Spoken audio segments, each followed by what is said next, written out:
திண்டுக்கல் மாவட்டத்தில் 2023ஆம் ஆண்டு மட்டும் 14,000 பேர் நாய்க்கடியால் பாதிக்கப்பட்டுள்ளனர். திண்டுக்கல் மாவட்டத்தில் 2023ஆம் ஆண்டு 14,000 பேர் நாய்க்கடியால் பாதிக்கப்பட்டு அரசு மருத்துவமனையில் சிகிச்சை பெற்றுள்ளனர். தற்போது பாதிக்கப்படுவோர் எண்ணிக்கை அதிகரித்த வண்ணம் இருக்கின்றது.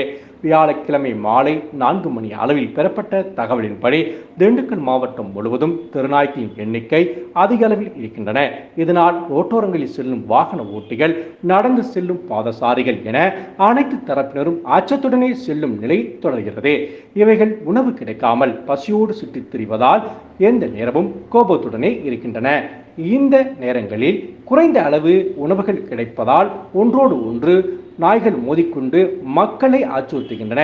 இவைகளை கட்டுப்படுத்த வேண்டிய உள்ளாட்சிகள் கட்டுப்படுத்தும் நடவடிக்கையில் ஈடுபடாமல் ரேபிஸ் தடுப்பூசி மட்டும் செலுத்திவிட்டு பிடித்த இடத்திலேயே விட்டு செல்கின்றன. சில நேரங்களில் நகர் பகுதிகளில் பிடித்து கிராம பகுதிகளில் விட்டு செல்கின்றனர். இதனால் கிராமங்களில் இருக்கும் கோழி பண்ணைகளில் புகுந்து அட்டகாசம் செய்கின்றன. தெருநாய்க்களின் எண்ணிக்கை அதிக அளவில் இருப்பதால் மக்கள் ரோட்டில் நடமாடவே அச்சப்படுகின்ற நிலை ஏற்பட்டுள்ளது.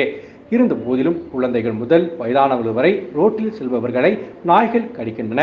அந்த வகையில் 2023ஆம் ஆண்டு மட்டும் 14,000 பேர் நாய்க்கடியால் பாதிக்கப்பட்டு அரசு மருத்துவமனையில் சிகிச்சை பெற்றுள்ளனர். 2024இல் தற்போது வரை 5,000 பேர் பாதிக்கப்பட்டு சிகிச்சை பெற்றுள்ளனர்.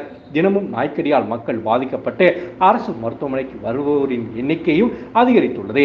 இதையடுத்து அதிகாரிகள் நடவடிக்கை எடுக்க வேண்டும் என சமூக ஆர்வலர்கள் தெரிவிக்கின்றனர்.